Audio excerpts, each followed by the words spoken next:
இப்போ நம்ம என்ன ஸ்டோரி பார்க்க போகிறோம் அப்படின்னா பை 2 அப்படின்ற ஸ்டோரி தான் பார்க்க போகிறோம். ஒரு ஊரில் வந்து ஒரு காதலர்கள் 2 பேர் இருப்பாங்க, ஒரு பையன் ஒரு பொண்ணு ஒன்று.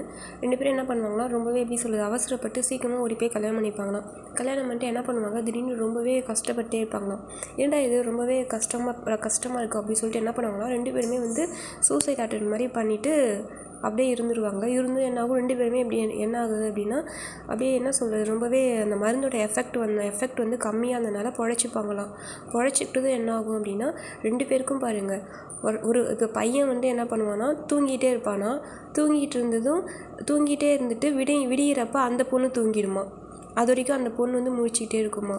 ஒருத்தவங்க மாற்றி ஒருத்தவங்க முழிச்சிக்கிட்டே இருப்பாங்களாம். அப்போ என்ன ஆகும், என்ன பண்ணுறேன்னு தெரியாதா. அதனால் அந்த பையன் வந்து என்ன பண்ணுவானா, அந்த பையன் தூங்குறதுக்கு முன்னாடி என்ன பண்ணுவானா ஒரு கடிதம் மாதிரி எழுதுவானா. நான் இது மாதிரி வந்து என்னென்னா நான் எனக்கு வந்து தூக்கம் வரப்போகுது, நான் தூங்க போகிறேன், நான் தூங்கிட்டேன்னா நீங்கள் முழிச்சிப்பீங்க, அப்போ இந்த லெட்ரு படிங்க அப்படின்னு சொல்லி ஒரு கடிதம் மாதிரி எழுதி வச்சுட்டு இந்த பையன் அப்படியே தூங்கிடுவான். தூங்கிட்டானா அந்த பொண்ணு எழுந்து அந்த கடிதத்தை எடுத்து படிக்குமா. என்ன எழுதியிருக்கோம் அப்படின்னா, இது மாதிரி வந்து நான் ரொம்பவே மிஸ் பண்ணேன், இது மாதிரி எனக்கு இதெல்லாம் பிடிச்சிருந்தது, அதெல்லாம் நான் சாப்பிட்டேன் அப்படி இப்படின்னு சொல்லி நிறையா எழுதியிருப்பான். திருப்பி இந்த பொண்ணும் அதே மாதிரியே நான் ரொம்பவே மிஸ் பண்ணுறேன் உங்களையும், இப்போ என்ன ஆகுதுன்னா எனக்கும் தூக்கம் வரப்போகுது, நானும் தூங்க போகிறேன் அப்படின்னு சொல்லி லெட்டரை எழுதி வச்சுட்டு திருப்பி இந்த பொண்ணு தூங்கும் அந்த பையன் விழிச்சுப்பான். இது மாதிரி 2 பேருமே மாற்றி என்ன பண்ணுவாங்க, பிரிஞ்சே வந்து அப்படியே அழுகுவாங்க.